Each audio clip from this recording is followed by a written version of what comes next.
평안하셨습니까? 잠깐 하나님 앞에 기도드리겠습니다.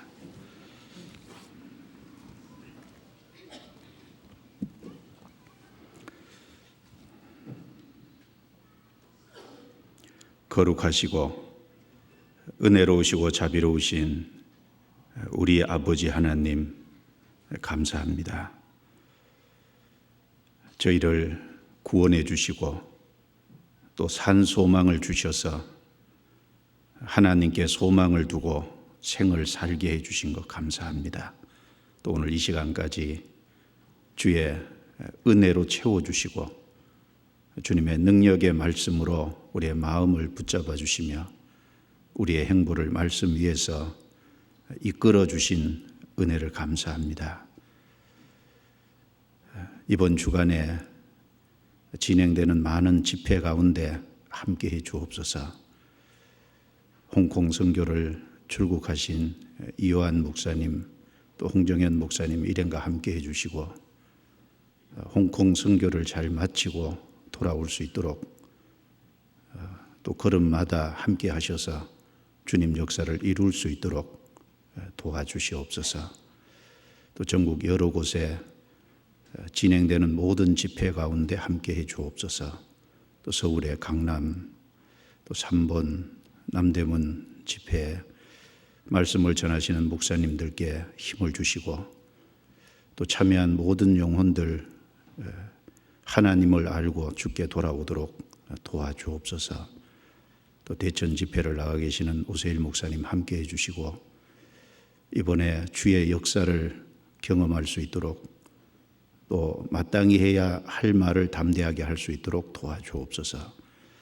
이 시간 하나님 앞과 그리스도 예수 안에서 저희들 같이 모였습니다. 꼭 필요한 말씀으로 채워주시고 선하시고 기뻐하시고 온전하신 뜻이 무엇인지 밝히 알게 해주시고 우리의 마음을 새롭게 해 주옵소서. 또 우리가 어떻게 살아가야 될지 더욱 깨달아 알게 해 주옵소서. 시종을 온전히 주께 의탁합니다. 혹 함께하지 못한 성도들 어느 곳에 있든지 또 합당하신 은혜로 채워주시고 마음을 붙잡아 주셔서 허탄한 내 마음을 두지 않도록 도와주옵소서. 우리를 구원해 주신 주 예수님 이름으로 기도드리옵니다. 아멘. 성경 요한계시록 5장을 찾겠습니다.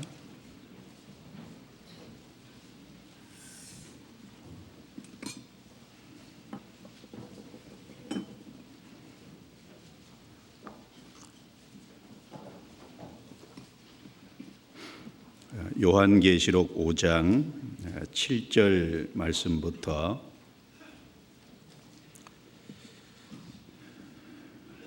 10절까지 천천히 같이 읽겠습니다. 어린 양이 나와서 보좌에 앉으신 이의 오른손에서 책을 취하시니라. 책을 취하심에 내 생물과 24 장로들이 어린 양 앞에 엎드려 각각 금문고와 향이 가득한 금 대접을 가졌으니 이 향은 성도의 기도들이라. 새 노래를 노래하여 가로되 책을 가지시고 그 임봉을 떼기에 합당하시도다. 일찍 죽임을 당하사 각 족속과 방언과 백성과 나라 가운데서 사람들을 피로 사서 하나님께 드리시고 저희로 우리 하나님 앞에서 나라와 제사장을 삼으셨으니 저희가 땅에서 왕노릇하리로다.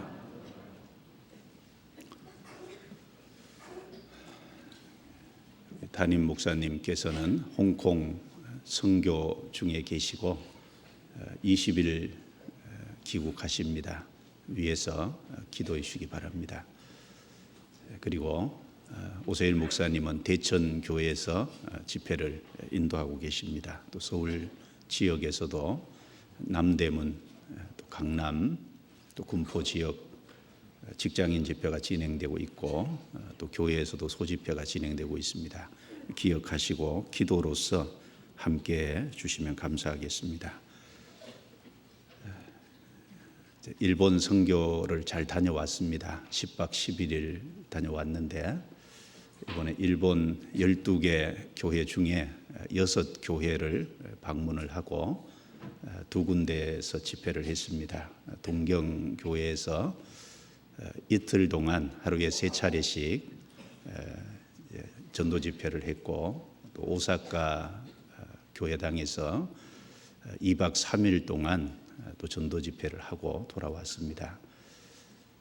제가 10년 전에 일본에 갔다 왔는데 10년 만에 이제 다시 다녀왔습니다. 그런데 10년 전하고는 물론 비교가 안 되게 많이 변화가 되어 있고, 일본 분들이 상당히 많아졌다는 것이 참 감사한 일입니다. 목사님 자주 말씀하시지만 기어코 일본에 전도해야 되겠다라고 하셨는데, 그래도 일본 분들이 많이 돌아와서 또 늦은 시간까지 함께 교제하기를 원하고, 또 교제 오는 것을 좋아하고 모여서 말씀을 사모하고 듣는 것을 좋아하는 모습을 보면서 일본 교회가 그릇이 준비되고 있으니까 하나님이 영혼들을 채워주시겠다 하는 이런 마음의 개인적인 확신이 좀 들었습니다. 그래서 일본 선교, 일본 전도를 위해서도 좀 관심을 가지시고 기도를 많이 해주시면 감사하겠습니다. 또 힘든 과정 속에서도 기도해 주신다는 힘이 좀 느껴졌습니다. 그래서 기도해 주신 분들 참 감사합니다. 오늘 여기 8절 말씀에 보시면 책을 취하심에 내 생물과 24장로들이 어린 양 앞에 엎드려 각각 금은고와 향이 가득한 금 대접을 가졌으니 이 향은 성도의 기도들이라. 여기 24장로가 금은고하고 향이 가득한 금 대접을 가졌다고 했습니다. 그리고 이 향이 가득한 금대접 안에 있는 향은 성도의 기도들이라, 이렇게 말씀을 하고 있습니다. 그래서 24장로들이 가지고 있는 금은고 그리고 향이 가득한 금대접, 이 제목으로 말씀을 함께 이 시간 좀 상고를 했으면 합니다. 요한계시록 내용을 좀 전체적으로 좀 개관해 본다면은 1장은 사도 요한이 밤모섬에서 교회 안에 역사하시는 주님의 모습을 봤습니다. 그리고 2장, 3장은 7교회, 즉 교회의 역사를 말씀을 한 내용입니다. 그래서 에베소, 스무나, 버가모, 도아디라, 사대, 빌라델비아, 라오디게아. 그래서 이 7교회는 소아시아, 그 당시 터키에 있었던 실제 7교회인 동시에 초대교회 때부터 세상 끝날까지 교회를 시대적으로 말씀한 내용도 됩니다. 그러니까 예언적 성격도 이제 띠고 있는 거죠. 그래서 2장, 3장이 이제 전체 교회 역사를 설명하고 있는 내용입니다. 그리고 4장, 5장은 이제 교회 역사가 끝나고 사도 요한이 천상으로 이제 끌어올려져서 천상에 있는 모습을 보게 되는 내용입니다. 물론 이 내용은 교회 역사가 끝난 이후에 사도 요한이 열린 문을 통해서 하늘로 이끌려 올려간 것처럼 교회 역사가 끝나면 성령께서 오심으로 구원받은 성도를 천상으로 끌어올리실 것을 미리 예언적으로 보여주신 내용이라고 할 수 있습니다.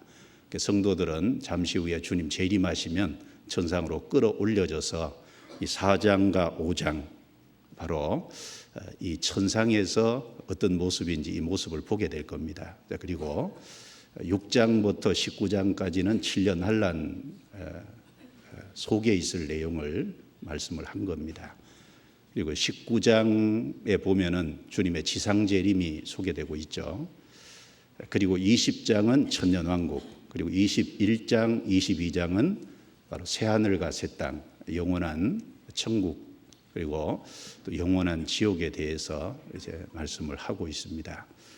그 중에 이제 4장, 5장은 연결된 내용입니다. 사도 요한이 천상으로 이끌려 올라가서 천상에 있는 모습을 보게 된 건데, 좀 먼저 설명을 드린다면은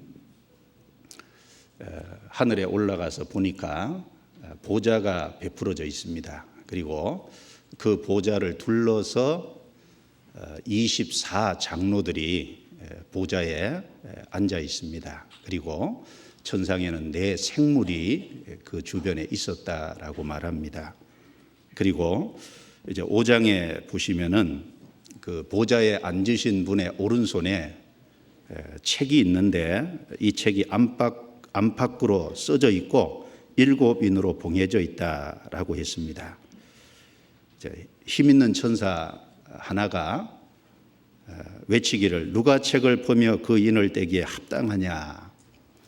물론 보좌에 앉으신 분은 하나님이시죠. 하나님이 오른손에 안팎으로 쓰여진 그 책을 가지고 있는데 인봉되어 있기 때문에 이 책을 펴거나 인봉을 떼기에 누가 합당하냐. 그런데 하늘 위에나 땅 위에나 땅 아래나 아무도 그 책을 펴거나 보거나 할 사람이 없는 겁니다. 그래서 사도 요한이 울었다고 했습니다. 그때 장로 하나가 울지 말라라고 하면서 유대 지파의 사자 다윗의 뿌리가 이기었으니 그가 그 책을 펴고 볼 것이다 라고 말했습니다. 그래서 보니까 그 24장로 4 생물이 있는 그 가운데 어린 양이 서 계신 거예요. 물론 어린 양은 예수님을 가리키죠. 그래서 그 예수님이 그 책을 받으실 때, 여기 8절에 보시면은 책을 받아서 취하실 때 4 생물과 24장로들이 어린 양 앞에 엎드려서 검은고와 향이 가득한 금대접을 가지고, 이제 9절 10절은 찬양하는 내용입니다. 그리고 11절 12절은 그 보좌의 생물과 24장로를 두른 천천히고 만만한 많은 천군 천사가 있어요. 그 천사들이 이제 찬양을 하는 내용이고, 그다음에 13절 내용은 하늘 위, 땅 아래와 바다 위 모든 만물이 찬양을 하는 내용입니다. 그래서 14절에는 생물이 이제 4 생물이 아멘하고 장로들은 엎드려 경배하는 이런 4장 5장 천상에서 사도 요한이 본 모습이 그 내용이에요. 물론 그 보좌에 앉으신 분은 예수님을 가리키고 24장로는 누구를 가리킬까요? 신구약 성도를 대표하는 인물들입니다. 구약의 이스라엘 12지파, 신약의 12사도, 물론 가룟 유다가 제외됐지만 마띠아가 다시 들어갔어요. 그래서 24장로는 신구약 성도를 대표하는 겁니다. 그 보좌에 24장로가 둘러 있다, 그 말은 구원받은 성도들이 결국은 나중에 주님의 보좌를 둘러 있을 것을 미리 보여주신 내용이라고 할 수 있습니다. 그럼 4 생물은 뭐냐 하면 예수님의 4가지 측면, 즉 예수님의 4가지 모습을 사복음서를 보여주고 있는 내용입니다. 잠깐 보시면 4장을 한번 보시죠. 4장 6절 7절에요. 보좌 앞에 수정과 같은 유리 바다가 있고 보좌 가운데와 보좌 주위에 4 생물이 있는데 앞뒤에 눈이 가득하더라. 그 첫째 생물은 사자 같고 그 둘째 생물은 송아지 같고 그 셋째 생물은 얼굴이 사람 같고 그 넷째 생물은 날아가는 독수리 같은데. 자, 4 생물의 모습인데 사자와 송아지와 사람과 독수리 같다 모습이 이렇게 설명하고 있습니다. 하나님께서 무엇을 창조하시든지 하나님의 창조물은 그리스도를 설명하고 있는 겁니다. 하나님의 보좌 앞에 있는 4 생물도 그리스도, 예수 그리스도의 4가지 측면을 설명하고 있습니다. 먼저 이 사복음서를 보면은 그 사복음서 마태복음은 사자복음이라 그러잖아요. 유대인의 왕으로 오신 예수 그리스도. 그래서 이 사자는 짐승 중에 왕이잖아요.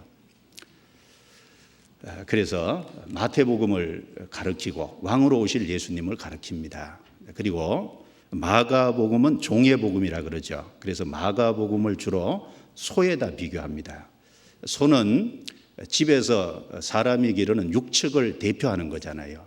그래서 예수님은 종으로 섬기로 이 세상에 들어오셨습니다. 그 십자가의 죽으심으로 우리 모든 죄를 용서해 주시고 우리 죄를 해결해 주셨습니다. 그래서 십자가로 우리의 죄를 용서해 주심으로 우리를 섬기실 그리스도, 인자에 온 것은 섬김을 받으려 함이 아니라 도리어 섬기려 하고 자기 목숨을 많은 사람의 대속물로 주려 하심이니라. 그래서 마가복음은 종의 복음인데 바로 소의 복음입니다.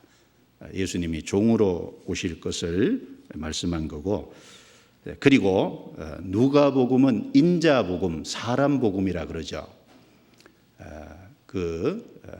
모든 피조물의 대표가 사실 사람입니다. 그래서 누가복음은 하나님이 사람으로 오신 예수님, 그래서 인성을 취하신 예수님, 그래서 예수님의 어린 생애가 기록된 건 누가복음밖에 없잖아요. 그래서 누가복음을 사람복음이다. 예수님은 하나님이시지만 사람이다. 그리고 요한복음은 독수리복음이다 이렇게 말합니다. 독수리는 날짐승의 대표죠. 그리고 독수리는 그 하늘을 상징합니다. 그래서 예수님은 사람으로 오셨지만 하나님이시잖아요. 그래서 신성을 가지신 예수님. 그래서 요한복음 1장 1절에 보면은 태초에 말씀이 계시니라. 이 말씀이 하나님과 함께 계셨으니 이 말씀은 곧 하나님이시니라. 요한복음 1장 14절에는 말씀이 육신이 되어 우리 가운데 거하심에 우리가 그 영광을 보니 아버지의 독생자의 영광이요 은혜와 진리가 충만하더라. 요한복음 1장 1절에 이 말씀은 하나님이라고 할 때 그 말씀은 먼저 예수 그리스도를 가리키잖아요. 태초부터 계셨던 말씀, 태초부터 계셨던 예수 그리스도, 그분이 이 세상에 들어오신 겁니다. 바로 하나님이 사람이 되신 거죠. 그래서 요한복음은 특별히 신성을 가지신 예수님을 강조하기 위해서 요한복음이 기록됐습니다. 그래서 여기 하나님 앞에 있는 네 생물은 예수님의 네 가지 모습, 바로 예수님의 네 가지 측면을 설명하는 일종의 피조물들입니다. 그리고 이 보좌에 앉으신 이의 오른손에 5장 1절에 보면 그 안팎으로 써진 책을 읽고 7인으로 봉했다 그러는데, 그 7인으로 봉해진 책은 바로 요한계시록 6장에 7인에 대한 재앙이잖아요. 하나님의 오른손에 들려진 책은 바로 심판의 책입니다. 그 심판의 책을 열고 그 인을 떼기에 누가 합당하냐?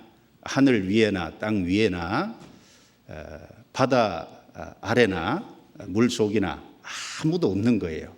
오직 그 심판의 책을 열어볼 수 있는, 다른 말로 그 심판을 집행할 수 있는 분은 오직 예수 그리스도 한 분이라는 것을 강조하는 겁니다.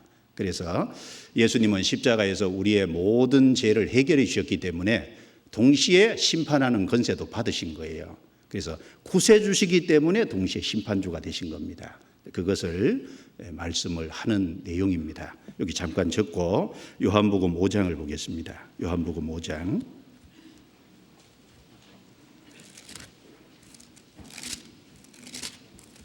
요한복음 5장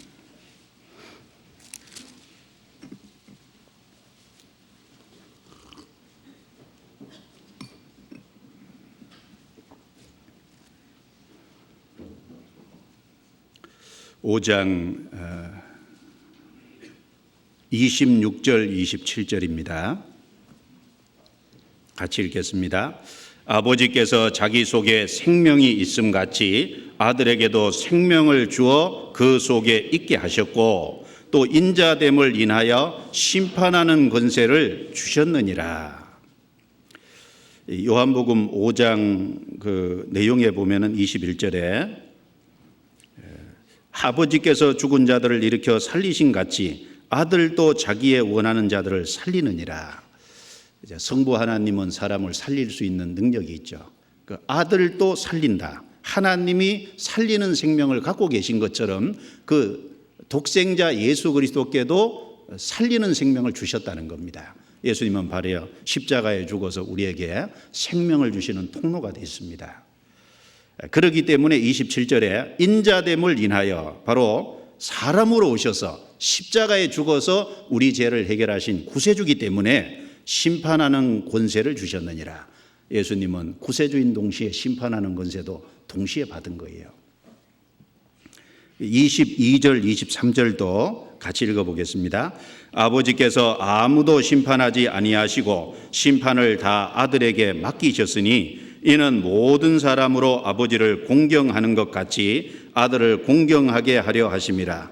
아들을 공경치 아니하는 자는 그를 보내신 아버지를 공경치 아니하느니라.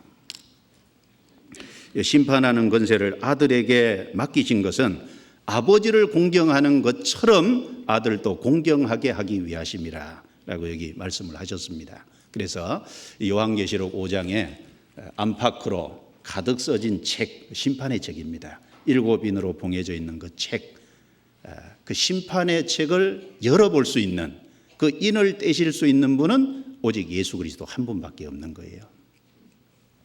그것을 이제 요한계시록 5장에서 말씀을 하고 있습니다.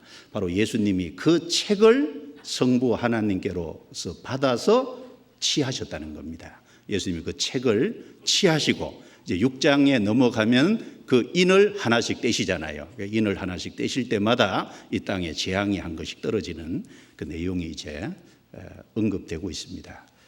요한계시록 5장 다시 넘어가겠습니다.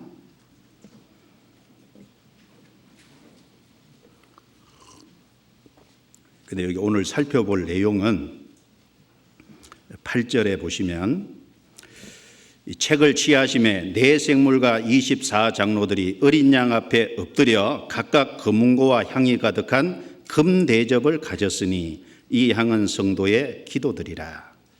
네 생물 그리고 24장로들, 특별히 24장로들은 신구약 성도를 대표한다고 했잖아요. 그 24장로들이 가지고 있는 것이 두 가지잖아요. 하나는 금은고, 하나는 향이 가득한 금대접. 특별히 두 가지를 가지고 있다 그랬습니다. 이것이 무엇을 말할까요? 24장로들이 금은고와 향이 가득한 대접을 갖고 있는 것처럼 지금 땅에 있는 성도들은 하나님 앞에서 금은고와 향이 가득한 금대접을 가진 사람이라고 할 수 있습니다. 성도가 이 세상 사람하고 다른 것이 뭘까요? 성도는 금은고를 갖고 있고 향이 가득한 금대접을 갖고 있는 겁니다. 금은고는 찬양을 말하잖아요. 금은고는 노래할 때 사용하는 겁니다. 특별히 성도는 찬양을 가진 사람이라는 겁니다. 찬양을 가졌다는 것이 뭘 말할까요? 특별히 왜 찬양합니까?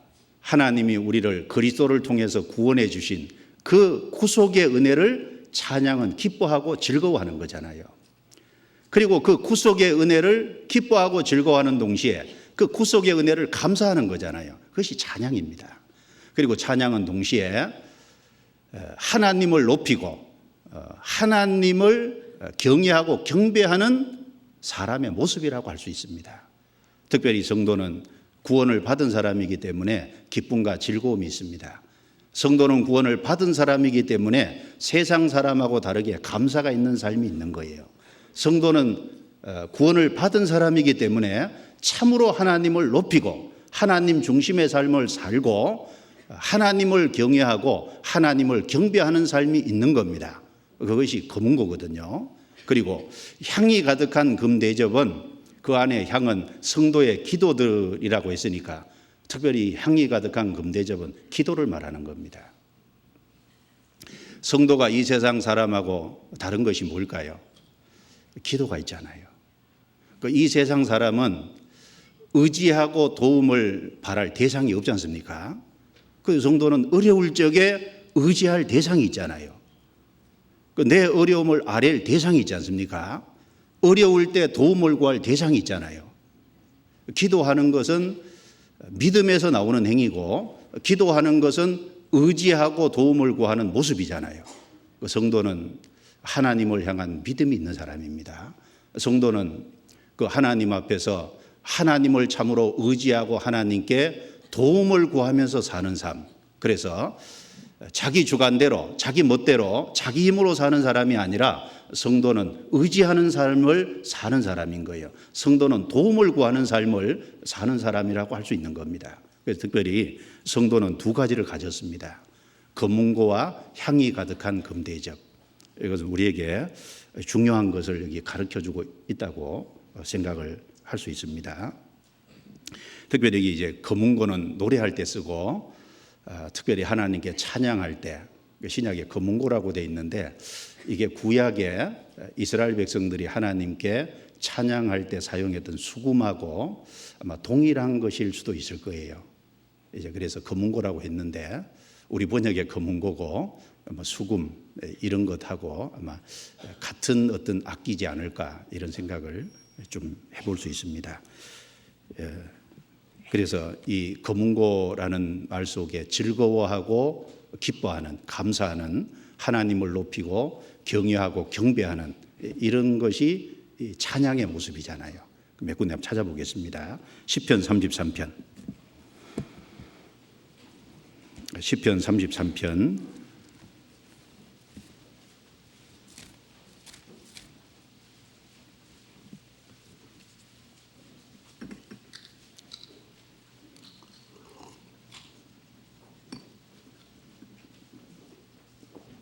1절부터 3절까지 같이 읽겠습니다.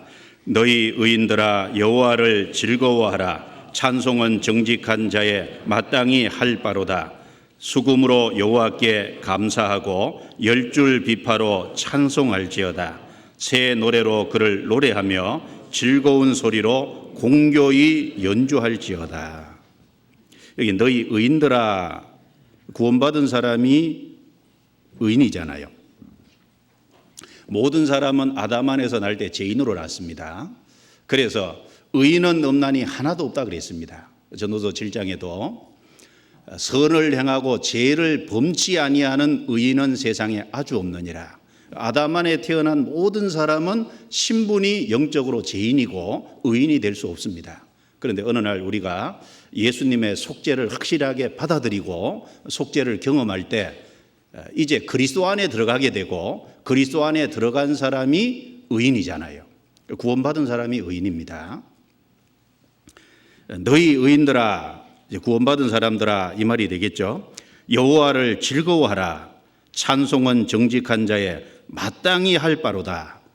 하나님께 찬송하는 것이 뭡니까? 그 주님께서 우리를 구원해 주신 그 구원의 은혜를 즐거워하는 동시에 여호와를 즐거워하라. 여호와 하나님을 높이고 그 하나님을 즐거워하고 그런 모습이잖아요. 또 수금으로 여호와께 감사하고, 여기 감사하고 그랬습니다. 그 찬양은 여호와께 감사하는 겁니다. 열줄 비파로 찬송할지어다. 한 줄 비파는 타기 쉽지만 10줄 비파는요, 이 많은 어떤 노력이 있어야 되잖아요. 쉽게 탈 수 있는 것이 아닙니다. 10줄 비파를 타려면 마음이 들어가지 않으면 안 되겠죠. 새 노래로 그를 노래하며 즐거운 소리로 공교히 연주할지어다. 그래서 여기 악기를 가지고 하나님을 찬양할 때 두 가지죠. 특별히 여호와를 즐거워하는 거고, 그리고 여호와께 감사하는, 하나님이 베풀어 주신 구속의 은혜에 대해서 특별히 즐거워하고 감사하는 그 모습을 찬양이라고 할 수 있을 겁니다. 또 시편 57편 한번 찾아보죠. 57편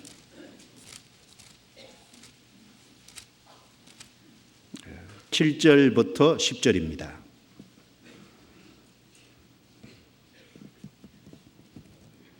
(7절부터 10절) 또 같이 읽어봅니다. 하나님이여, 내 마음이 확정되었고 내 마음이 확정되었사오니 내가 노래하고 내가 찬송하리이다. 내 영광아 깰지어다. 비파야 수금아 깰지어다. 내가 새벽을 깨우리로다.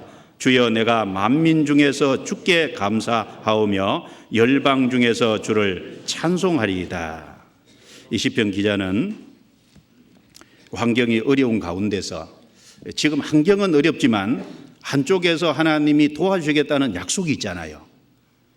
환경은 전혀 하나님이 안 계신 것 같은데 한쪽에는 도와주시겠다는 약속이 있는 겁니다. 그 두 가지 전혀 다른 상황이 발생할 때 내 마음이 확정되었고 내 마음이 확정되었사오니 어디에 확정했을까요?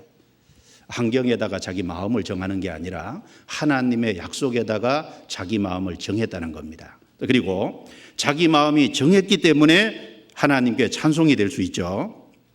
그래서 비파야 수금아 깰지어다 내가 새벽을 깨우리로다. 그 비파와 수금을 타는 행위는 하나님을 찬송하고 높이는 행위잖아요. 주여 내가 만민 중에서 주께 감사하오며 열방 중에서 주를 찬송하리이다. 그래서 찬송하는 것은 주님께 참으로 감사하고 그리고 주를 찬송하리이다. 주님 자신을 높이는 행위, 그것이 찬송입니다. 또 시편 71편 또 한 군데 보죠. 시편 71편 22절 23절.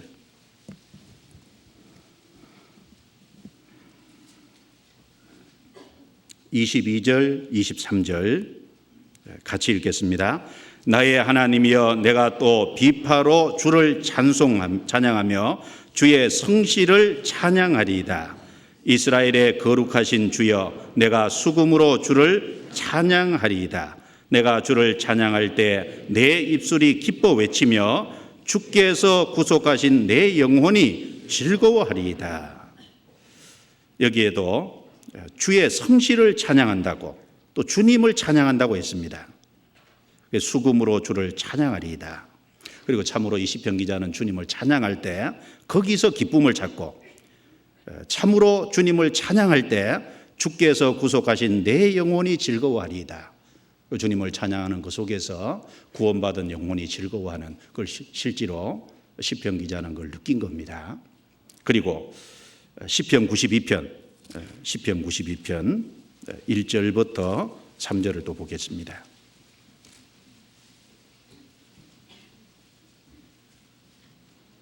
시편 92편 1절부터 3절 같이 읽습니다. 지존자여 시편금과 비파와 수금의 정숙한 소리로 여호와께 감사하며 주의 이름을 찬양하며 아침에 주의 인자하심을 나타내며 밤마다 주의 성실하심을 베풀미 좋으니이다. 여기도 온갖 악기를 동원해서 여호와께 감사하며 주의 이름을 찬양하며 그랬습니다. 그래서 이 찬양 속에는 하나님께 감사하는 주의 이름을 높이는 주님의 영광을 돌리는 그런 것이 이제 포함이 되어 있잖아요. 시편 147편 또 보겠습니다. 147편 7절.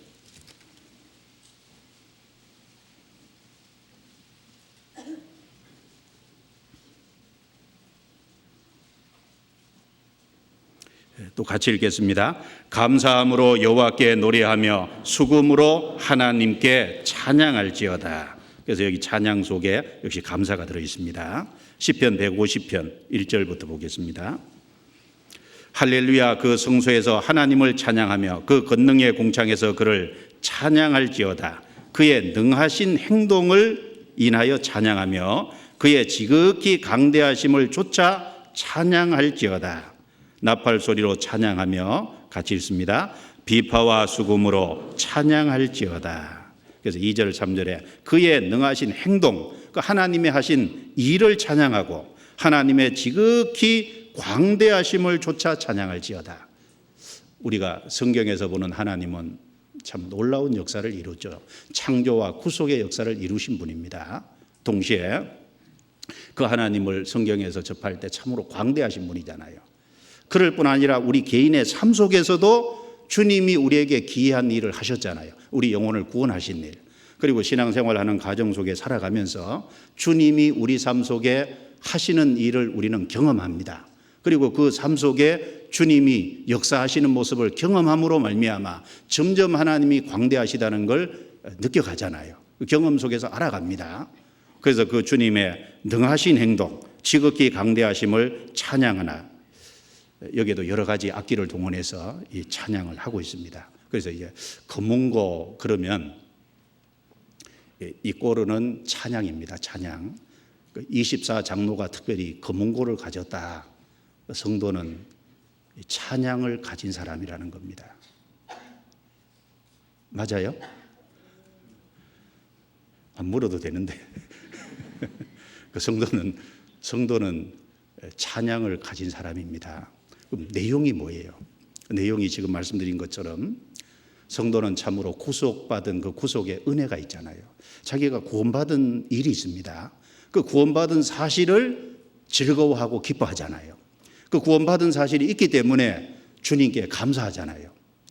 그리고 참으로 구원을 받고 나면은 우리 인생 속에 주님이 가장 존귀하신 분이고 주님이 내 인생에 제일 소중한 분이 됐고 주님을 참으로 높이고 주님을 경외하고 주님께 경배함으로 그 주님 앞에 무릎을 꿇어가게 되잖아요.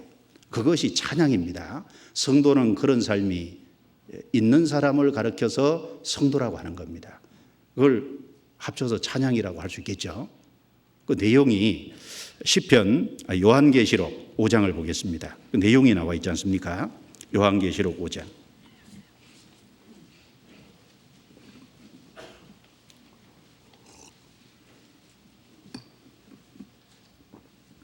이 8절에 검은고와 향이 가득한 금대접을 가졌다고 말씀하시면서 여기 24 장로들이 특별히 어린 양 앞에 엎드려 있죠.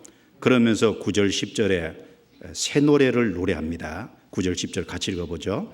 새 노래를 노래하여 가로되 책을 가지시고 그 인봉을 떼기에 합당하시도다.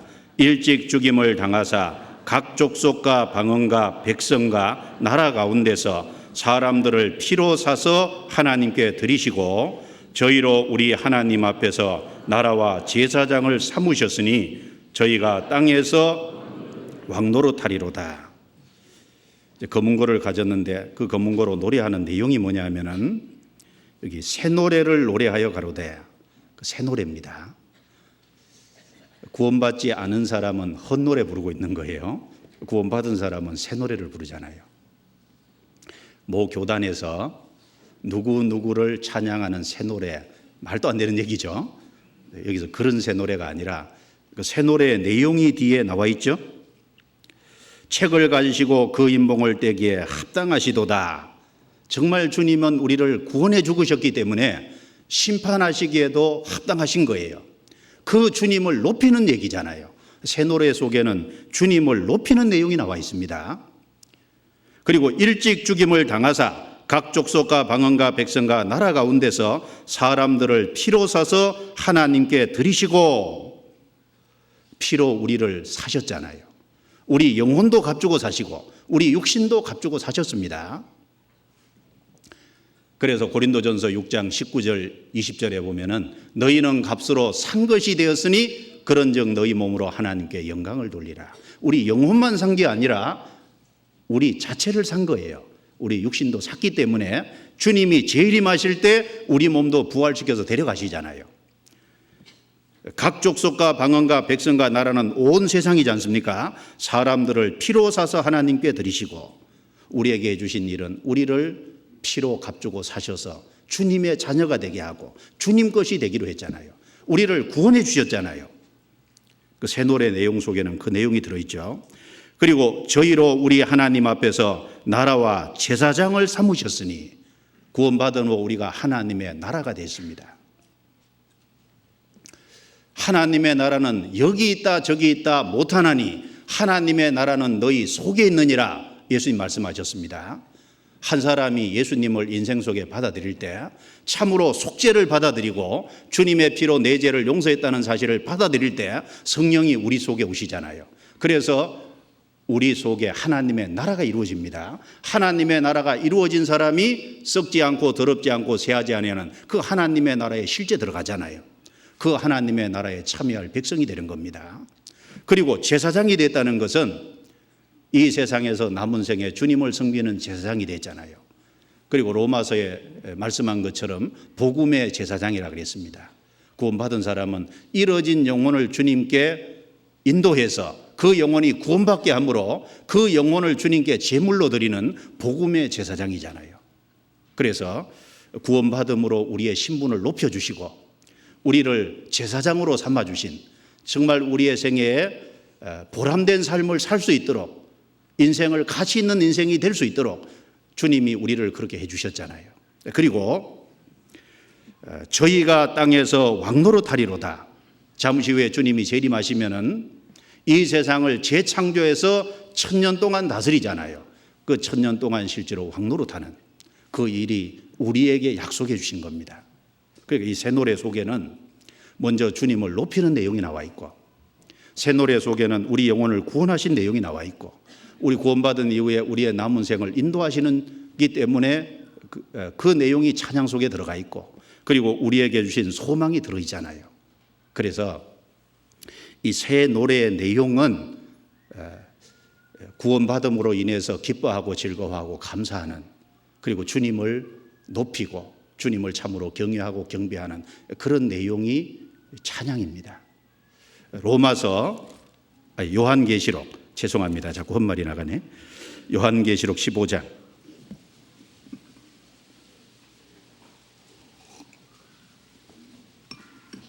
15장 2절부터 4절입니다. 또 같이 읽어볼까요? 또 내가 보니 불이 섞인 유리바다 같은 것이 있고 짐승과 그의 우상과 그의 이름의 수를 이기고 벗어난 자들이 유리바다 가에 서서 하나님의 금고를 가지고 하나님의 종 모세의 노래 어린 양의 노래를 불러 가로되 주 하나님 곧 전능하신 이여 하시는 일이 크고 기이하시도다. 만국의 왕이시여 주의 길이 의롭고 참되시도다. 주여 누가 주의 이름을 두려워하지 아니하며 영화롭게 하지 아니하오리까. 오직 주만 거룩하시니이다. 주의 의로우신 일이 나타났음에 만국이 와서 주께 경배하리이다. 이 요한계시록 4장에 보면은 사도 요한이 천성으로 이끌려 올라갔을 때 천성에 수정같이 맑은 유리바다라고 했습니다. 그런데 여기 요한계시록 15장에서는 여기 환난 속에 구원받은 14만 4천을 얘기하는 거잖아요.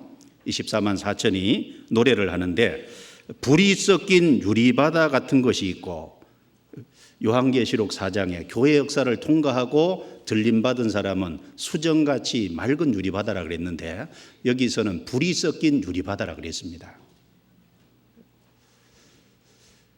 솔로몬 성전에 바다가 만들어져 있죠. 솔로몬은 성전 만들 때 성경을 보면 바다, 성막으로 얘기하면 물두멍입니다. 그 바다에서는 수족을 깨끗이 씻는 일을 했잖아요. 그래서 주님의 피를 경험한 사람이 그 물두멍을 수족을 씻고 그리고 성막과 지성소에 들어갑니다. 그런데 왜 요한계시록 4장 교회 역사를 통과한 사람은 수정같이 맑은 유리바다라 그랬는데 특별히 여기는 왜 불이 섞였을까요? 특별히 14만 4천은 이 환난은 전에도 없고 후에도 없는 아주 큰 환난이잖아요. 특별히 이 불같은 정말 큰 고난을 통과해 가지고 순교당해서 주님 앞에 서잖아요. 그러니까 불이 섞인 유리바다라고 했습니다. 그래서 그 가운데서 믿음을 배반치 않고 주님 앞에 서기 때문에 특별히 불이 섞인 유리바다다 이렇게 표현했을 겁니다. 그래서 짐승과 그의 우상과 그의 이름의 수를 이기고 벗어난 자들이 유리바다에 서서 하나님의 검은고를 가지고, 여기 검은고를 가졌죠. 검은고를 가지고 여기 노래합니다. 하나님의 종 모세의 노래 어린 양의 노래를 불러 가로되, 모세가 출애굽한 이후에 출애굽기 15장에 보면 노래를 지어서 이스라엘 백성들이 같이 불렀잖아요. 애굽에서 건져주신 능하신 주님의 은혜와 구속의 은혜를 찬양하는 것이 모세의 노래잖아요. 그런 것처럼 어린 양의 노래, 어린 양이 우리를 구원해 주신 그것을 높이고 즐거워하는, 감사하는. 그래서 여기 내용에 보면은 주 하나님 곧 전능하신 이여 하시는 일이 크고 기이하시도다. 주님이 하시는 일이 크고 기이하다. 사실 창조도 기이하잖아요. 그런데 구속은 더 놀랍고 크고 기이한 겁니다. 그리고 여기 4절 끝에 보면은 주의 의로우신 일이 나타났음에 만국이 와서 주께 경배하리이다. 주의 의로우신 일이 나타났다. 복음을 통해서도 주님의 의가 무엇인지를 확실히 드러냈습니다. 그럴 뿐 아니라 믿지 않는 사람을 심판하는 그 심판을 통해서도 주님의 의를 역사 속에 확실히 나타냈습니다. 그래서 구속과 그 심판을 통해서 주님의 의를 분명히 드러낸 겁니다. 그래서 이 어린 양의 노래, 그래서 검은고를 가지고 찬양하는 그 내용 속에 주님이 하신 일을 특별히 높이는 그런 일이 있습니다. 그래서 이 검은고를 이제 위에 있는 장로들이 갖고 있는 것처럼 신구약 성도의 대표죠. 땅에 있는 성도도 검은고를 가지고 있는 겁니다. 구원받은 사람은 주님을 찬양하는 그 찬양을 갖고 있는 거예요. 구원받으면 정말 즐겁잖아요. 이번에도 일본에 가서 쭉 교제하는 중에 어떤 사람은 내가 이제 우울증으로 힘들어했는데 그 우울증으로 정말 힘들고 어려울 때 주님의 십자가의 은혜를 발견하고 너무너무 기뻤다고. 그래서 지금까지 그 기쁨 속에서 살고 있다고. 그런 분도 있고, 어떤 인생의 어려운 고난 속에서 정말 막다른 골목인데 거기 밑까지 내려갔다가 그 속에서 주님의 은혜를 발견하고 그래 십자가의 은혜를 통해서 영원히 구원받는 것을 경험하고 거기서 새 힘을 얻어서 지금까지 살고 있다고 그렇게 간증하는 분도 있고. 그러니까 구원받으면 정말 기쁨과 즐거움이 있잖아요. 성도가 세상 사람과 다른 게 뭡니까? 성도는 기쁨과 즐거움을 갖고 있는 거예요. 그렇지 않습니까? 이스라엘 백성들이 애굽에서 나와서 그 구속의 은혜를 경험했기 때문에 신명기 33장 그 29절에 보면은 이스라엘이여 너는 행복자로다. 너같이 구원의 은혜를 입은 국민이 누구냐 그랬습니다. 이스라엘은 정말 행복자였죠. 왜냐하면 한 나라의 속국으로 있다가 하나님의 능하신 손으로 그리고 유월절 어린 양의 피를 통해서 그 애굽에 종살이하는 그곳에서 건진받았잖아요. 자, 이스라엘은 국가적으로 정말 행복자였습니다. 하나님의 구원을 그같이 경험한 나라가 없잖아요. 구원받은 우리는요, 주님의 구속의 은혜를 경험했기 때문에 기쁘고 즐거운 겁니다. 베드로전서 1장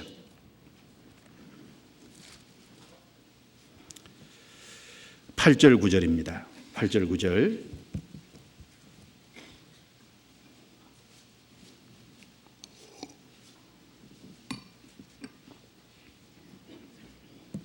같이 읽겠습니다. 예수를 너희가 보지 못하였으나 사랑하는도다. 이제도 보지 못하나 믿고 말할 수 없는 영광스러운 즐거움으로 기뻐하니 믿음의 결국 곧 영혼의 구원을 받음이라. 우리가 예수님을 보지 못했죠. 그런데 보지는 못했지만 십자가를 통해서 이 성경 말씀을 통해서 예수님이 참으로 우리를 구원하신 그 사실을 압니다. 믿고 말할 수 없는 영광스러운 즐거움으로 기뻐하니 믿음의 결국 곧 영혼의 구원을 받음이라. 우리가 영혼 구원을 받았잖아요. 잠시 후에 몸의 구원을 얻을 겁니다. 주님 앞에서 영원히 같이 살게 될 겁니다. 그래서 여기 영광스러운 즐거움으로 기뻐하니, 특별히 즐거움 앞에 영광스러운 즐거움이라는 이렇게 표현을 했잖아요. 이 세상에 살아가는 동안 즐거움이 있죠. 시험 잘 보면 즐겁잖아요. 대학 붙으면 즐겁지 않습니까? 맛있는 음식 먹으면 즐겁죠. 영화 한 편만 좋은 거 봐도 즐겁잖아요. 즐거운 것이 많이 있습니다. 직장에서 진급하면 즐겁잖아요. 봉급 타면 즐겁죠. 안 즐거워요? 어떤 분은 봉급 받아들면 한 달 어떻게 살고 고민스럽다 그러는데, 이 받아드는 그 순간은 즐겁잖아요. 어쨌든. 근데 세상에 많은 즐거움이 있지만 그건 잠시 있다가 없어지는 거고, 세상에 딱 하나 영광스러운 즐거움이 있다는 겁니다. 구원받은 사람은 그 구원받은 것이 영원하잖아요. 그리고 그 구원을 받음으로 인해서 주님과 영원히 살 그 소망이 있으니까 영광스러운 즐거움으로 즐거워하니, 세상의 모든 즐거움과 구분되기 때문에 영광스러운 즐거움이라고 이렇게 말씀한 겁니다. 특별히 구원받은 사람은 그래서 아무리 인생의 나락으로 떨어지고 아무리 어려운 가운데 처하게 되고 아무리 힘든 가운데 들어갈지라도 마음 중심에서는 기뻐하는 것이 있잖아요. 마음 중심에서는 위로가 되는 게 있잖아요. 그래도 내가 구원받았는데, 그래도 내가 썩지 않고 더럽지 않고 새하지 않은 영광스러운 기업에 들어갈 사람인데, 주님이 오시면 오늘이라도 이 모든 거 벗고 주님 앞에 부활의 몸을 입고 설 건데, 아무리 인생이 나락으로 떨어질지라도 마음속에 구원받은 그 사실이 있기 때문에 그걸 생각하면 기뻐할 수 있습니다. 환경은 어려워도 마음에 기쁨이 있을 수 있잖아요. 다윗이 이렇게 얘기했습니다. 주께서 내 마음에 주신 기쁨은 곡식과 새 포도주에 풍성할 때보다 더하나이다. 그러니까 주께서 두신 마음의 기쁨, 참으로 주님이 구원해 주심으로 인한 그 기쁨은 저희의 곡식과 새 포도주가 풍성할, 수확이 많이 얻어서 수확물이 많아서 기뻐하는 그 기쁨보다 더하도다, 이렇게 말했잖아요. 그럼 다윗이 그 말할 때 좋은 환경에서 그 말했어요? 육신적으로 좋은 환경에서 그 말했냐, 그 말입니다. 그게 아니라 인생의 최악의 상황에서 그 말한 거거든요. 시편 4편을 한번 보겠습니다. 시편 4편.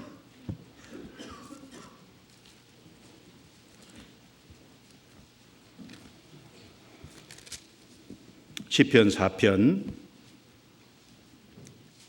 7절 8절 같이 읽겠습니다. 주께서 내 마음에 두신 기쁨은 저희의 곡식과 새 포도주에 풍성할 때보다 더하니이다. 내가 평안히 눕고 자기도 하리니 나를 안전히 거하게 하시는 이는 오직 여호와 신이이다. 여기 주께서 내 마음에 두신 기쁨은, 다윗은 진짜 기쁨이 있었잖아요. 시편 3편 4편이 연결된 내용인데, 이 상황이요, 자기 아들 압살롬이 자기 왕위를 찬탈해 가지고 아버지를 쫓아내서 그 다윗이 급히 기드론 시내를 건너고 지금 도망가 있는 신세잖아요. 아들에게 반역을 당한, 이 세상에 자기 아들에게 쫓겨났다. 인생의 가장 어두울 때가 아닙니까?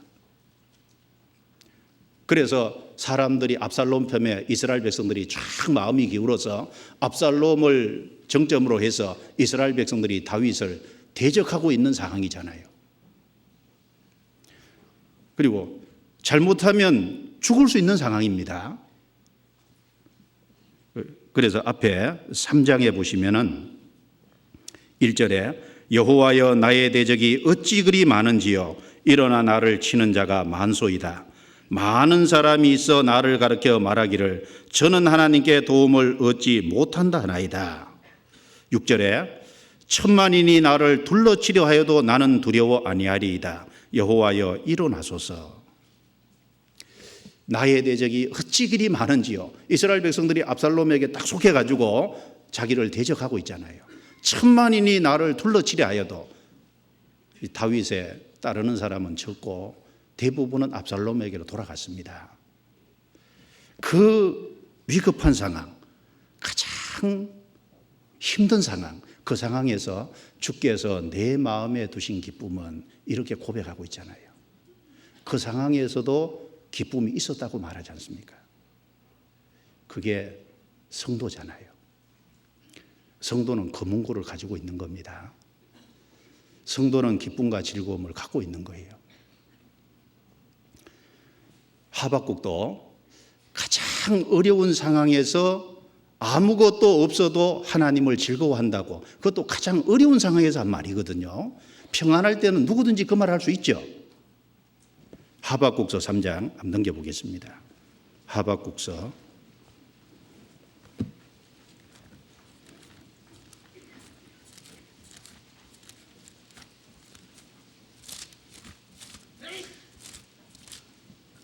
3장 18절, 17절, 18절입니다.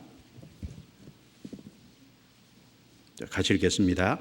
비록 무화과 나무가 무성치 못하며 포도나무에 열매가 없으며 감람나무에 소출이 없으며 밭에 식물이 없으며 우리의 양이 없으며 외양간에 소가 없을지라도 나는 여호와를 인하여 즐거워하며 나의 구원의 하나님을 인하여 기뻐하리로다.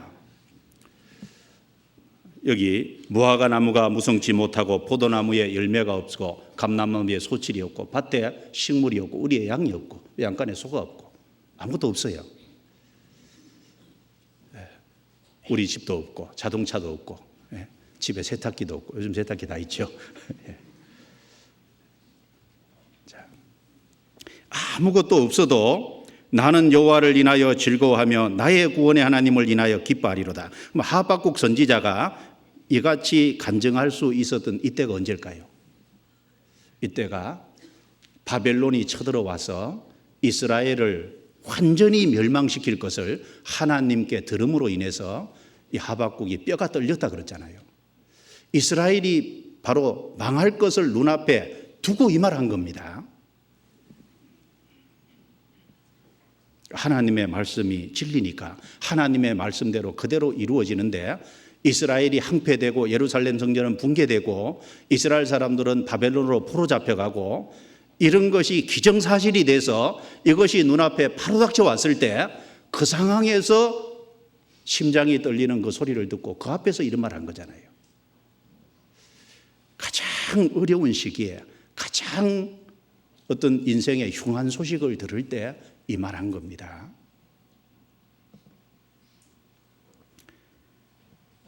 그러니까 성도는 아무리 나락으로 떨어지고 아무리 어려운 상황에 처해지더라도 성도는 그 영혼 속에 주님이 주신 그 은혜로 인해서 구속의 은혜로 인해서 기쁨과 즐거움을 갖고 있는 사람인 거예요.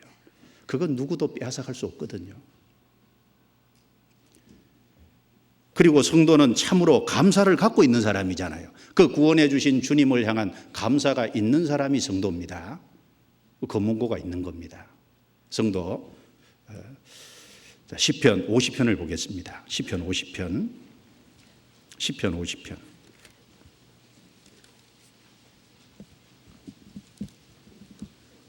5절입니다.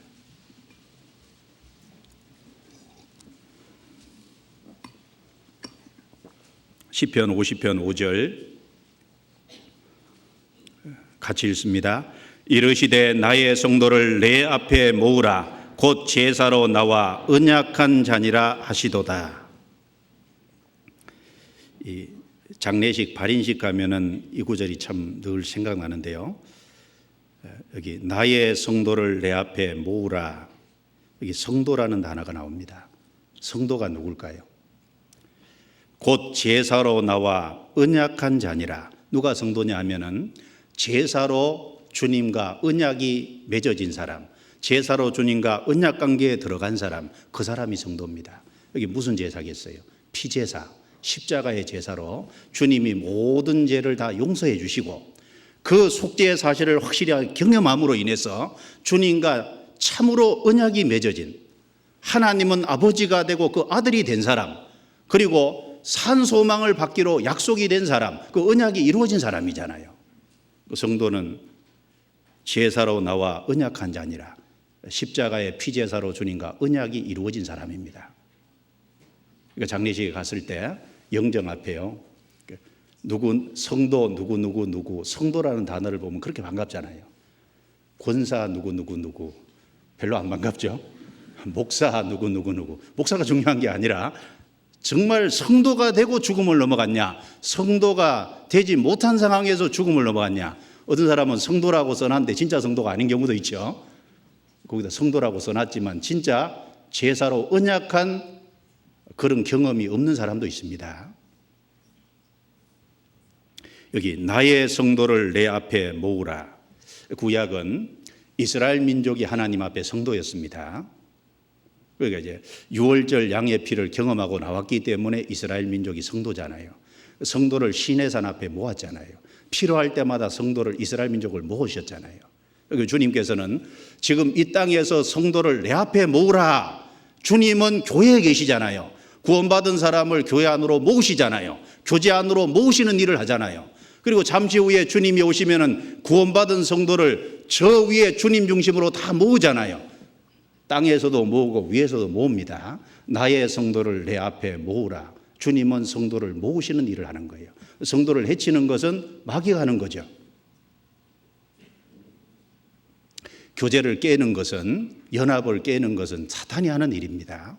나의 성도를 내 앞에 모으라. 주님 모으시는 일을 하잖아요. 나와 함께 모으지 아니하는 자는 해치는 자니라. 예수님 말씀하셨죠? 사람은 모으는 일을 하든지 해치는 일을 하든지 둘 중에 하나는 참여된 있는 거예요. 하나님의 역사에 참여하든지 마귀의 역사에 참여하든지 둘 중에 하나에는 참여돼 있잖아요. 여기 성도라고 했습니다. 근데 성도는 뭐가 있습니까? 성도는 언약이 된 동시에 성도의 특징은 거문고가 있다고 그랬죠? 성도는 감사가 있는 사람입니다. 14절부터 16절에 14절 15절 같이 읽겠습니다. 감사로 하나님께 제사를 드리며 지극히 높으신 자에게 내 소원을 갚으며 환난 날에 나를 부르라. 내가 너를 건지리니 내가 나를 영화롭게 하리로다. 자, 감사로 하나님께 제사를 드리며 뭐로 제사 드려요? 감사제를 드리는 걸 주님은 좋아하시는 거예요.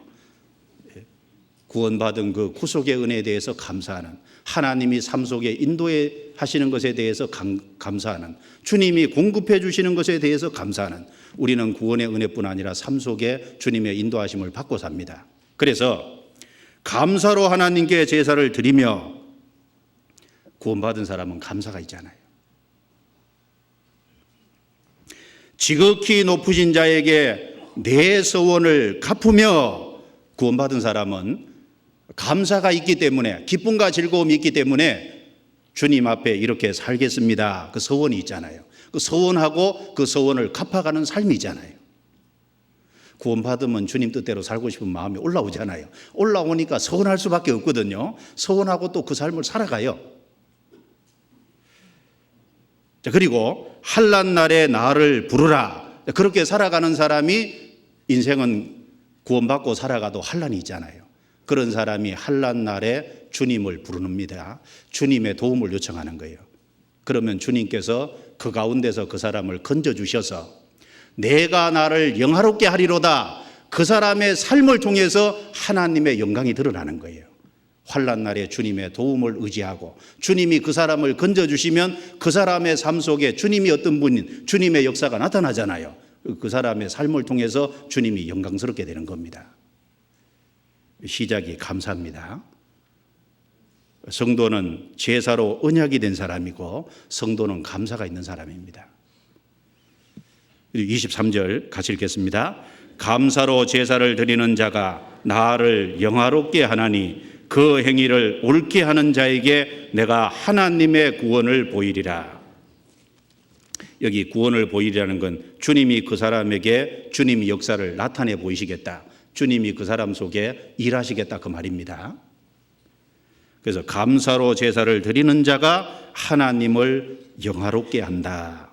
이렇게 성경은 말씀을 하고 있습니다. 그런데 구원받은 사람이 감사가 아니라 불평불만이 많다. 그 좀 성도로서 좀 이상해요. 그렇죠? 성도는 검은고 갖고 있다 그랬는데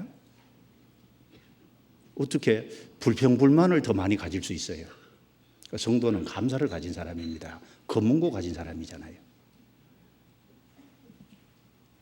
시편 69편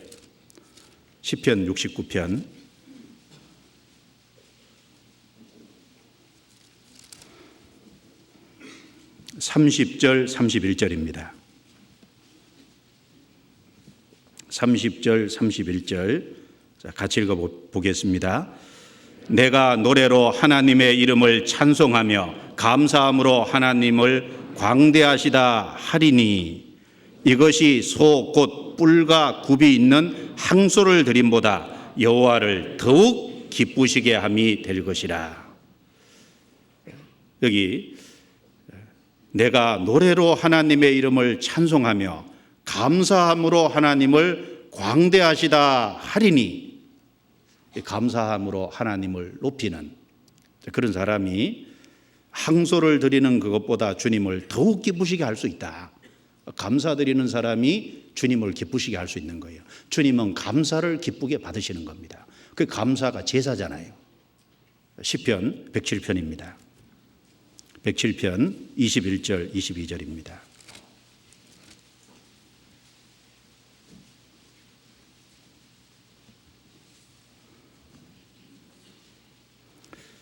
21절, 22절 자 같이 읽겠습니다. 여호와의 인자하심과 인생에게 행하신 기이한 일을 인하여 그를 찬송할지로다. 감사제를 드리며 노래하여 그 행사를 선포할지어다. 감사제라고 말씀하셨죠? 인생에게 행하신 기이한 일이 뭘까요? 시편 107편 내용 속에는 인생이 사막길에서 방황할 때 거할 성으로 인도하는 내용이 나와 있고, 인생은 감옥에 들어가 있을 때 그 감옥에서 논문과 세비장을 꺾으시고 거기 건져내는 일이 나와 있고, 인생이 풍랑 속에 들어갔을 때 그 바다의 풍랑 속에서 소원의 항구로 인도하시는 내용이 있습니다. 그 사막길에서 인도할 적에 거할 성은 참 좋은 곳이잖아요. 감옥에 들어갔을 때 그 감옥에서 세비장을 꺾고 논문을 깨뜨리고 그 건져주신 그것이 그 사람 감옥에서 하는 게 얼마나 좋을 거예요. 이 바다에서 난파당했는데 소원의 항구로 인도가 된다면 얼마나 기쁘겠습니까? 이것이 다 인생 속에 아무 소망 없는 인생을 그 가운데서 건져주시고 바로 주님의 십자가의 피로 우리를 구원해서 영원한 천국으로 이끌어들이시는 그 구속의 은혜를 여기 기이한 은혜라고 한 거거든요. 세 가지 예를 들어서 시편 107편에 설명하고 있습니다. 그러면서 그 기이한 일을 경험한 사람은 감사제를 드리며, 감사제를 드리는 거예요. 감사의 제사를 드리는, 감사가 제사입니다. 주님이 즐겨받으시는 제사인 거예요. 그리고 또 히브리서 13장, 신약에서 한 구절 찾아보겠습니다. 히브리서 13장 15절입니다. 히브리서 13장 15절 같이 읽겠습니다. 이러므로 우리가 예수로 말미암아 항상 찬미의 제사를 하나님께 드리자. 이는 그 이름을 증거하는 입술의 열매니라. 예수로 말미암아, 우리 인생에 예수님이 안 들어왔더라면 우리 사실 감사할 수 없잖아요. 우리 인생에 예수님이 안 들어왔다면 우리가 찬양을 어떻게 할 수 있겠습니까? 우리 인생에 예수님이 들어와서 우리를 구원해 주시고 우리 인생길을 인도해 주시고 우리에게 산소망을 주셔서 이끄시고 계시잖아요. 그 예수님이 계시기 때문에 항상 찬미의 제사를 하나님께 드리자. 찬양하고 주님의 아름다움을 높이는, 그래서 찬미의 여기 제사라고 했습니다. 그 찬미의 제사를 드릴 때 이는 그 이름을 증거하는 입술의 열매니라. 하나님은 우리 입술의 열매 중에 찬양하는, 정말 감사제로 드리는 그 주님은 원하십니다. 그리고 이 찬양 속에는 주님을 높이고 주님을 경외하고 주님께 경배하는 것이 들어있잖아요. 그 찬양은 사람이 하나님을 높이는 행위입니다. 하나님을 영광스럽게 하는 행위인 거예요. 그래서 이 찬양 속에는 하나님을 경배하는, 하나님을 경외하는 그 마음이 있기 때문에 그걸 주님이 즐거워하시는 거거든요. 그리고 그 경배하고 경외하는 그 마음 바탕이 됐을 때 그 경배를, 그 찬양을 주님은 기쁘게 받으시는 거예요. 성경 시편 95편을 보겠습니다. 이 성도는 특별히 하나님을 높이고 하나님을 경배하는 삶이 있는 사람들입니다. 시편 95편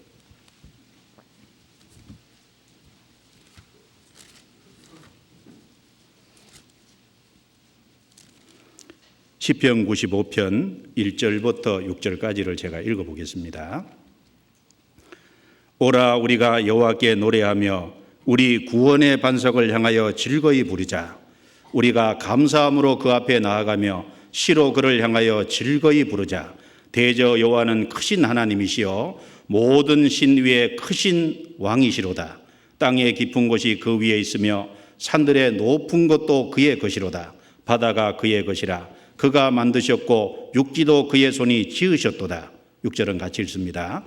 오라 우리가 굽혀 경배하며 우리를 지으신 여호와 앞에 무릎을 꿇자. 이 시편 95편은 오라라는 초청이 두 번 있습니다.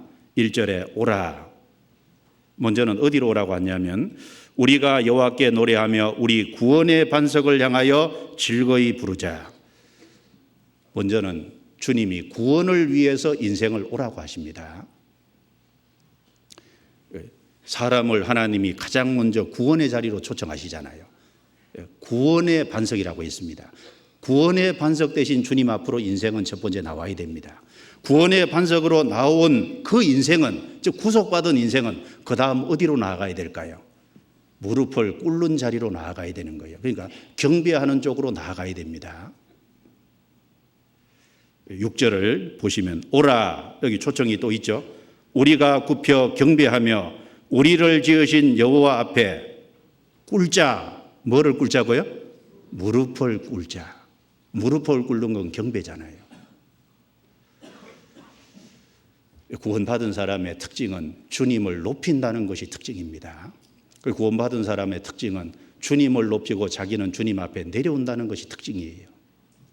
구원을 안 받은 사람은 주님을 안 높이잖아요. 구원을 안 받은 사람은 하나님을 함부로 얘기하잖아요. 그리고 교회 생활을 하면서도 구원을 안 받은 사람은 주님 앞에 무릎을 안 꿇잖아요. 그런데 구원을 받은 사람은 처음에 조금 부족한 게 있을지라도 시간 지나가면서 주님이 귀중한 분이기 때문에, 주님이 자기 인생의 소중한 분이 되셨다는 걸 알기 때문에 시간 지나가면서 더 무릎을 꿇게 돼 있는 거예요. 우리가 굽혀 경배하며 우리를 지으신 여호와 앞에 무릎을 꿇자. 그래서 먼저는 구원의 주님께로 나와서 무릎을 꿇고, 그다음에 두 번째는 경배하는 쪽으로 무릎을 꿇어야 되는 겁니다. 사실은 구원받는 것도 주님께 무릎 꿇는 거예요. 그 열왕기상 19장 내용에 보면은 엘리야가 호렙산 동굴에 가서 하나님이 엘리야에게 엘리야야 내가 왜 여기 있느냐, 그러니까 엘리야가 대답하기를 내가 하나님을 향하여 열심히 특심함으로 나만 혼자 남았습니다.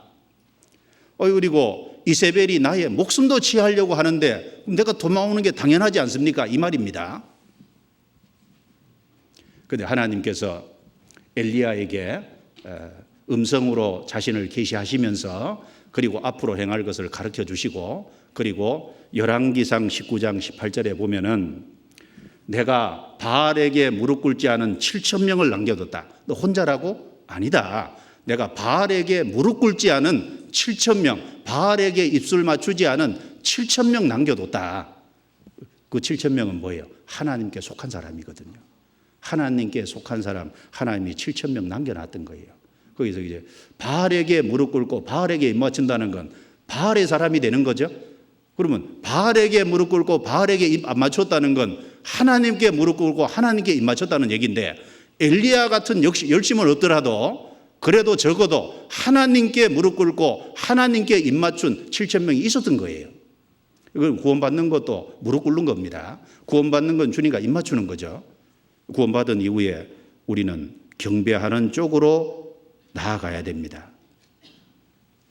이 구원받은 이후에요, 주님을 경외하라 이 말을 우리가 듣는데 경외하는 것이 사실 쉬운 것이 아닙니다.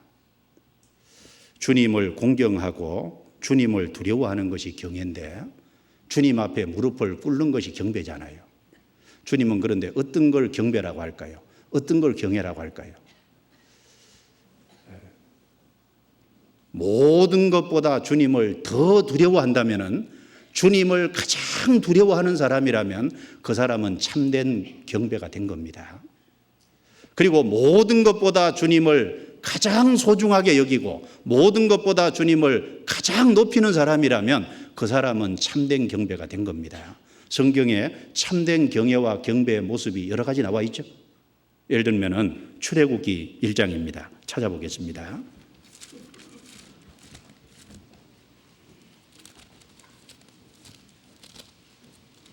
출애굽기 1장 21절입니다.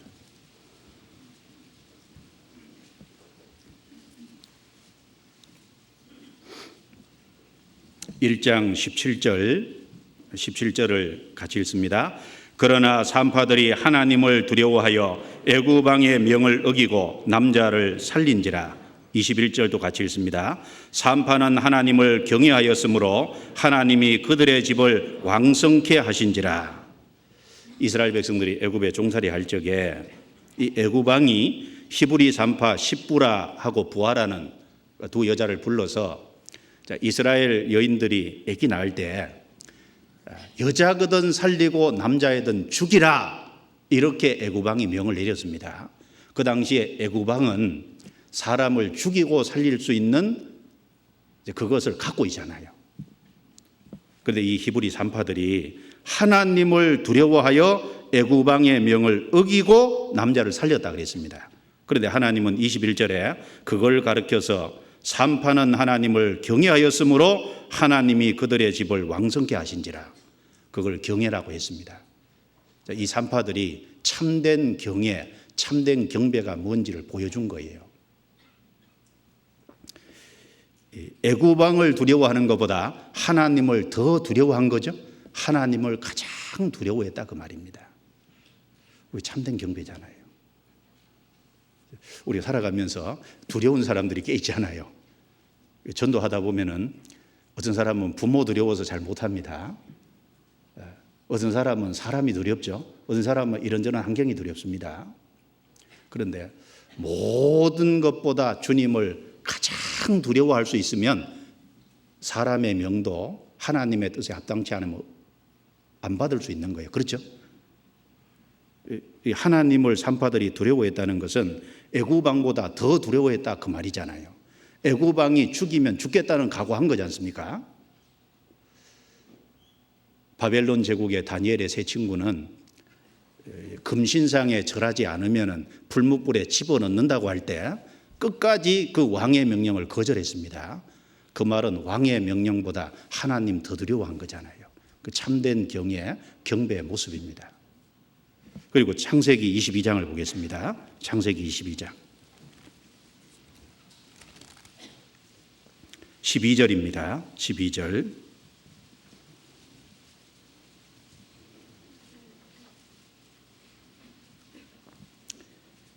같이 읽습니다. 사자가 가라사대 그 아이에게 내 손을 대지 말라, 아무 일도 그에게 하지 말라. 내가 내 아들 내 독자라도 내게 아끼지 아니하였으니 내가 이제야 내가 하나님을 경외하는 줄을 아노라. 내가 이제야 내가 하나님을 경외하는 줄을 아노라. 그 전에도 아브라함이 하나님 경외해 왔어요.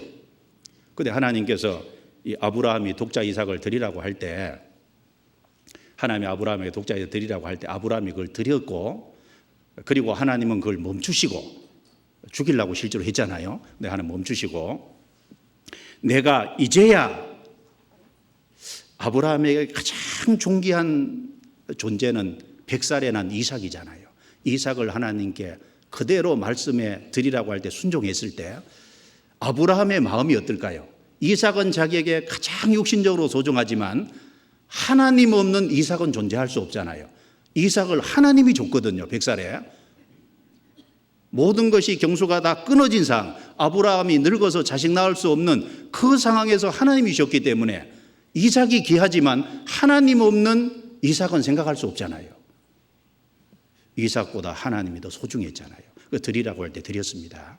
그때 하나님은 그 모습을 보시고 내가 이제야 내가 나를 경외하는 줄을 아노라, 이렇게 말씀하셨습니다. 그때가 아브라함이 하나님을 의지하고 산 이후에 그 자식 낳은 것이 25년 기다려서 낳았으니까요. 그리고 이 이삭이 나무찜을 지고 올라갈 정도로 나이가 꽤 들었죠. 그 적어도 한 30 몇 년의 삶 속에 하나님을 경외하고 살았습니다. 그리고 산 그 이후에 이제야 내가 나를 경외하는 줄을 아노라, 이렇게 인정을 받은 겁니다. 우리가 구원의 자리로 나아가는 동시에 그 이후에 무릎을 꿇는 자리로 나아가야 됩니다. 모든 것보다 주님을 더 두려워하는 자리로, 그리고 하나님을 가장 소중히 여기는, 하나님 없는 인생은 생각할 수 없잖아요. 말은 그렇게 해도 삶이 닥치면 엉뚱한 행동을 합니다. 주님 앞에 그걸 경배라고 하는 겁니다. 그걸 참된 경외라고 하는 겁니다. 주님이 인정해 준 경외잖아요. 그래서 성도가 검은고를 가졌다, 그 말 자체가 성도는 구속의 은혜로 인해서 기쁨과 즐거움을 가진 사람이고, 성도는 구속의 은혜를 인해서 진짜 감사를 가진 사람이고, 성도는 하나님을 높이고 하나님 중심이고 하나님을 모든 것보다 가장 소중하게 생각하는 하나님 앞에 참으로 무릎을 꿇는, 하나님을 경외하고 경배하는 그 사람이 성도인 겁니다. 성도는 검은고를 가졌잖아요. 그 성도는 찬양을 가진 겁니다. 그러니까 우리 삶에 언제 힘이 있을까요? 우리 삶에 진짜 언제 힘이 있냐면 찬양할 때 힘이 있잖아요. 무슨 말이냐면 기뻐하고 즐거워할 때 인생에 힘이 있잖아요. 진짜 하나님의 구속의 은혜를 감사할 때 인생에 힘이 있는 거잖아요. 정말 언제 힘이 있냐면 하나님을 높일 때 인생에 힘이 있는 거잖아요. 하나님이 높이고 그 하나님 아래로 자기가 내려올 때 인생이 진짜 힘 있는 인생을 살 수 있고 하나님의 역사를 경험할 수 있는 겁니다. 그것이 찬양을 앞세운다고 말하는 겁니다. 성경에 보면은 찬양할 때 하나님이 승리하게 해준 예가 있죠. 열왕기하 3장입니다. 넘겨보겠습니다. 열왕기하 3장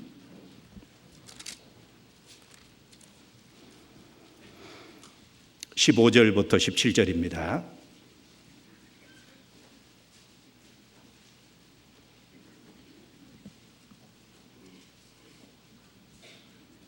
(15절부터 17절) 자, 같이 읽습니다. 이제 내게도 검은고 탈 자를 불러오소서 하니라. 검은고 타는 자가 검은고를 탈 때에 여호와께서 엘리사를 감동하시니 저가 가로되 여호와의 말씀이 이 골짜기의 개천을 많이 파라 하셨나이다. 그 다음엔 제가 읽습니다. 여호와께서 이르시기를 너희가 바람도 보지 못하고 비도 보지 못하되 이 골짜기 물이 가득하여 너희와 너희 육축과 짐승이 마시리라 하셨나이다. 이것은 여호와 보시기에 오히려 작은 일이라. 여호와께서 모압 사람도 당신의 손에 붙이시리니 당신들이 모든 견고한 성과 모든 아름다운 성을 치고 모든 좋은 나무를 베고 모든 샘을 메우고 돌로 모든 좋은 밭을 헐리다 하더니 아침에 미쳐 소재 드릴 때 물이 에돔 편에서부터 흘러와서 그 땅에 가득하였더라. 이 내용은 유다 왕 여호사밧하고 아합이 죽은 이후에 아합의 아들 여호람하고 에돔 왕하고 세 사람이 합쳐서 모압을 정복하러 가는 중입니다. 일주일을 행했는데 마실 물이 없는 거예요. 마실 물이 없으니까 따르는 생축도 다 죽게 됐고, 그리고 군사도 기진맥진하면 결국은 이길 수 없잖아요. 다 죽게 된 상황에서 거기 엘리사가 있었습니다. 여호사밧 왕은 믿음을 가진 사람이기 때문에 엘리사를 찾아서 엘리사에게 어떻게 하면 좋겠냐고 부탁했습니다. 자, 그때 여기 엘리사가 검은고 탈 자를 불러오소서, 검은고 탈 자를 불러오라고 했습니다. 그래서 그 사람이 와가지고 검은고를 탈 때 하나님께서 엘리사를 감동시킨 거예요. 그래서 어떻게 하면은 이길 수 있는지 하나님의 말씀이 내려왔잖아요.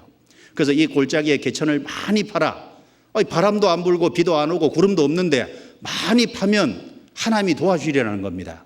그래서 시키는 대로 했어요. 그래서 하나님이 거기다는 물을 안 내려주고 저 에돔 땅에 비를 내려서 골짜기 타고 이 개천 판 곳에 물이 가득 잠기게 하신 겁니다. 그래서 적진에서 여긴 비가 안 내렸거든요. 틀림없이 물이 없는 곳입니다. 모압 사람들이 이렇게 보니까 아침에 해가 비치니까요, 물이 피같이 보이는 거예요. 아, 세 왕이 연합해가지고 우리 치러 오더니 서로 싸워서 죽었나 보다. 그래서 아무 대비도 안 하고 올라왔다가 이스라엘 복병을 두어서 모압이 완전히 망하게 되고 이스라엘이 승리로 가는 그 내용이잖아요. 근데 여기 시작이 검은고 탈 때입니다. 검은고 탈 때 성령께서 감동하셨다고 했습니다. 검은고 탈 때 하나님 말씀이 내려왔습니다. 인생이 언제 하나님 말씀이 내려올까요? 기뻐하고 즐거워할 때.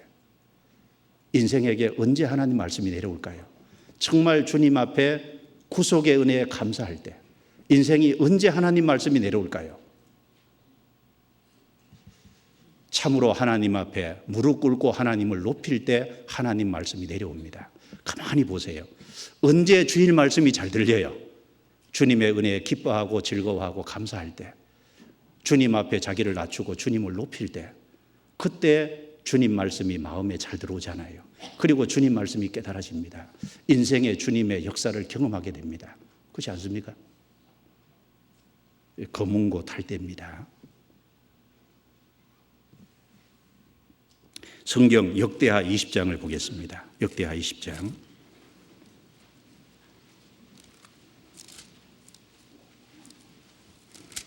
역대하 20장 15절. 15절 제가 읽습니다. 야하시엘이 가로되 온 유다와 예루살렘 거민과 여호사밧 왕이여 들을지어다. 여호와께서 너희에게 말씀하시기를 이 큰 무리로 인하여 두려워하거나 놀라지 말라. 이 전쟁이 너희에게 속한 것이 아니요 하나님께 속한 것이니라. 17절 이 전쟁에는 너희가 싸울 것이 없나니 항모를 이루고 서서 너희와 함께한 여호와가 구원하는 것을 보라. 유다와 예루살렘아 너희는 두려워하며 놀라지 말고 내일 저희를 마주 나가라. 여호와가 너희와 함께하리라 하셨느니라. 함에 여호사밧이 몸을 굽혀 얼굴을 땅에 대니 온 유다와 예루살렘 거민들도 여호와 앞에 엎드려 경배하고 그앗 자손과 고라 자손에게 속한 레위 사람들은 서서 심히 큰 소리로 이스라엘 하나님 여호와를 찬송하니라. 이에 백성들이 일찍이 일어나서 두고와 들로 나가니라. 나갈 때 여호사밧이 서서 가로되 유다와 예루살렘 거민들아 내 말을 들을지어다. 너희는 너희 하나님 여호와를 신뢰하라. 그리하면 경고히 소리라. 그 선지자를 신뢰하라. 그리하면 형통하리라 하고 백성으로 더불어 의논하고 노래하는 자를 택하여 거룩한 예복을 입히고 군대 앞에서 행하며 여호와를 찬송하여 이르기를 여호와께 감사하세 그 자비하심이 영원하도다 하게 하였더니 같이 읽습니다. 그 노래와 찬송이 시작될 때에 여호와께서 복병을 두어 유다를 치러 온 암몬 자손과 모압과 세일산 사람을 치게 하심으로 저희가 패하였으니 곧 암몬과 모압 자손이 일어나 세일산 거민을 쳐서 진멸하고 세일 거민을 멸한 후에 저희가 피차에 살육하였더라. 손 안 대고 이겼잖아요. 이것이 여호사밧 남유다 왕 때 모압과 암몬 그리고 마온 사람이 합세해서 큰 무리가 쳐들어온 거예요. 여호사밧이 어찌할 줄을 모를 때 하나님이 레위 사람 야하시엘이라는 선지자를 세워서 이 전쟁은 하나님께 속한 것이다. 그러니까 너희는 싸울 필요가 없다. 그러니까 너희는 항호를 이루고 서서 하나님이 어떻게 구원하는 것을 보기만 하면 된다. 여호사밧은 믿음이 있는 사람이 진짜 믿었잖아요. 그러면서 백성을 향해서 그걸 그대로 말하면서 하나님 여호와를 찬송했습니다. 그리고 하나님을 신뢰하라. 선지자를 신뢰하라. 그리고 의논한 이후에 여기 노래하는 자들을 택해서요 거룩한 예복을 입히고 군대 앞에서 하나님을 찬송하게 한 거예요. 여기 특별히 22절에 그 노래와 찬송이 시작될 때 하나님이 역사에서 이기게 해줬어요. 여기 찬송이 시작될 때 특별히 하나님이 역사해 준 겁니다. 우리에게 교훈이 되잖아요. 성도는 검은고 가진 사람입니다. 성도는 찬양할 때 힘이 있는 거예요. 그리고 성도는 향이 가득한 금대접을 가졌습니다. 이 향은 성도의 기도리라 그랬으니까 이 향이 올라가는 것처럼요. 성도의 기도가 하나님께 올라갈까요? 안 올라갈까요? 올라가잖아요. 성도의 기도가 실제 올라갑니다. 성도의 기도가 진짜 올라가는 거예요. 올라가니까 하나님이 그걸 받으시고 하나님이 응답하시고 역사해 주는 거잖아요. 특별히 구원받은 사람은 향이 가득한 금대접을 가진 겁니다. 성도는 그 기도를 가진 거예요. 기도가 올라가서 하나님의 응답이 있는 겁니다. 구원 안 받은 사람, 세상 사람들은 의지할 대상이 없잖아요. 구원받은 사람은 믿는 주님이 계시고 그리고 인생에 어려울 때 주님께 부탁할 수 있고 인생에 어려울 때 주님께 물을 수 있고 갈 길을 몰라 할 때 주님께 물을 수 있는 주님이 계시잖아요. 인생은 의지할 수 있는 주님이 계시고 도움을 구할 주님이 계신다는 겁니다. 성도는 기도를 갖고 있는 거예요. 기도가 갖고 있다는 게, 기도는 믿음의 행위잖아요. 믿음 없으면 사실 기도 못합니다. 하나님이 계신 걸 안 믿는데 하나님께 어떻게 기도할 거예요? 기도 못하잖아요. 그 성도는 하나님의 존재를 믿고 하나님의 능력을 믿고 하나님의 역사를 믿기 때문에 기도합니다. 이 기도가 진짜 올라가잖아요. 요한계시록 8장입니다. 요한계시록 8장.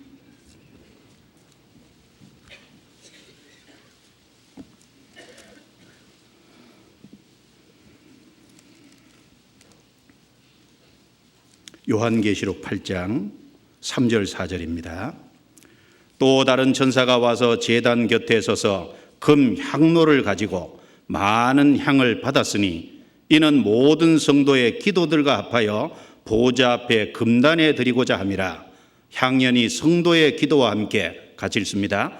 천사의 손으로부터 하나님 앞으로 올라가는지라. 이 향연이 성도의 기도와 함께 천사의 손으로부터 하나님 앞으로 올라가는 거예요. 이 향이 올라가는 이 눈에 보이는 것을 통해서 기도가 하나님께 올라간다는 걸 사람에게 말씀해 주신 겁니다. 기도가 정말 올라갑니다. 그리고 이 요한계시록에 보면 일곱 인, 일곱 나팔, 일곱 대접, 하나님의 재앙이 성도의 기도의 응답이잖아요. 하나님은 기도를 받고 마지막 심판을 하시는 겁니다. 성도의 기도가 뭡니까? 악이 마지막 심판받는 걸 보고 싶다는 게 성도의 기도잖아요. 그 성도의 기도가 다 모아져 있는 겁니다. 그 성도의 기도의 응답으로 하나님이 마지막 세상을 심판하는 겁니다. 악을 심판하는 거잖아요. 그래서 성도의 기도가 올라가서 5절 같이 읽습니다. 천사가 향로를 가지고 단 위에 불을 담아다가 땅에 쏟음에 내성과 음성과 번개와 지진이 나더라. 땅의 심판은 성도의 기도의 응답입니다.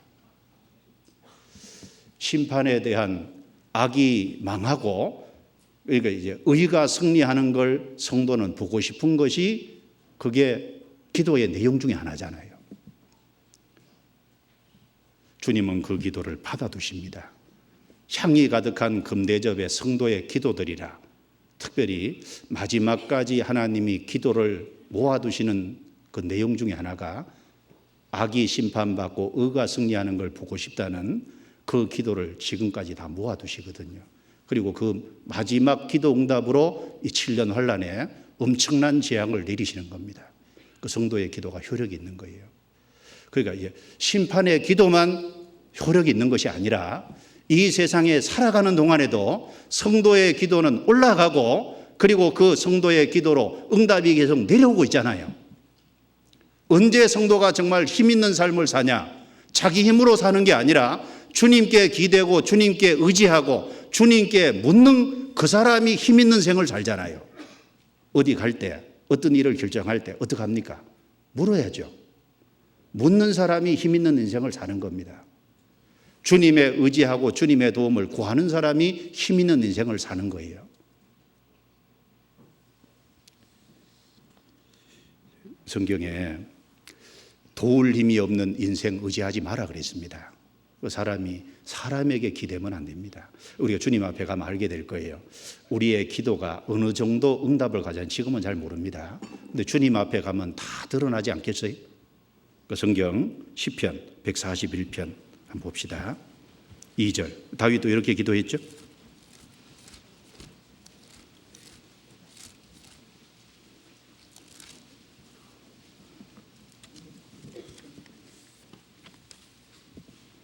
시편 141편 2절 같이 읽겠습니다. 나의 기도가 주의 앞에 분향함과 같이 되며 나의 손드는 것이 저녁 제사같이 되게 하소서. 나의 기도가 주의 앞에 분향함과 향을 사르는 것과 같이 되며, 향이 올라가는 것이 주님 앞에 응답받는 기도가 되길 원했잖아요. 나의 손 드는 것이 저녁 제사같이 되게 하소서. 이스라엘 백성들이 아침 저녁으로 제사를 드렸던 것처럼 기도도 일종의 제사입니다. 감사도 일종의 제사고, 그 제사는 주님이 받으시잖아요. 그래서 골리앗같이 자기 힘으로 사는 게 아니라 구원받은 사람은 주님께 묻고 주님께 의지하고 주님의 도움을 구하고 그러니까 주님 힘으로 인생을 사는 겁니다. 그 성도는 향이 가득한 금대접을 갖고 있는 거예요. 그 성도의 특징은 기도가 있다는 것이 딱 특징입니다. 인생에 힘드십니까? 어려움이 있습니까? 전도가 잘 안 됩니까? 가족이 구원받기를 바라는데 잘 안 됩니까? 기도하시면 되잖아요. 기도가 올라간다니까요. 기도해야 될 때잖아요. 정말 힘든 인생이고 어려움 가운데 잘 풀리지 않고 뭔가 나갈 길을 가야 되는데 뭔가 앞이 칵칵 막혀서 사방이 틀어막혀 있는 상황이라면 의지할 주님이 있잖아요. 위를 쳐다보면 위는 뚫려 있지 않습니까? 성경 야고보서 1장 한 곳만 마지막으로 보고 마치겠습니다. 야고보서 1장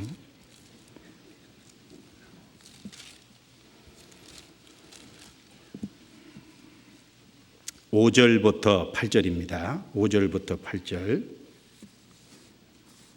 같이 읽겠습니다. 너희 중에 누구든지 지혜가 부족하거든 모든 사람에게 후히 주시고 꾸짖지 아니하시는 하나님께 구하라. 그리하면 주시리라. 오직 믿음으로 구하고 조금도 의심하지 말라. 의심하는 자는 마치 바람에 밀려 요동하는 바다 물결 같으니 이런 사람은 무엇이든지 죽게 얻기를 생각하지 말라. 두 마음을 품어 모든 일에 정함이 없는 자로다. 너희 중에 누구든지 지혜가 부족하거든. 우리는 정말 지혜가 부족하다는 걸 실감하잖아요. 인생은 약합니다. 그리고 인생에 결정할 일도 많고 인생에 뭔가 해야 될 일도 많은데 할 능력이 없고 결정하려니까 어떻게 결정해야 될지 모르잖아요. 어떻게 해야 됩니까? 모든 사람에게 후히 주시고 꾸짖지 아니하시는 하나님께 구하라. 성도는 의지할 대상이 있는 겁니다. 성도는 도움을 요청할 대상이 있는 거예요. 성도는 자기가 믿는 하나님이 있는 겁니다. 그 하나님은 꾸짖지 않잖아요. 네가 왜 그런 거 기도해? 하나님 안 꾸짖습니다. 꾸짖지 아니하시는 하나님께 구하라. 그리하면 주시리라. 다만 주시는 방법이 내가 원하는 대로 안 주고 다른 방법으로 주실 수도 있고 주시는 시기가 내가 원하는 시기가 아니라 더 기다려서 오는 시기가 있습니다. 근데 응답은 반드시 하거든요. 주님이 하시잖아요.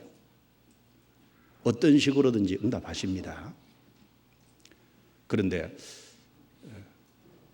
마음을 정하지 않으면 안 돼요. 그러니까 조금도 의심하지 말라 그랬는데 이 마음에 결정 없이 이거 들어주실까?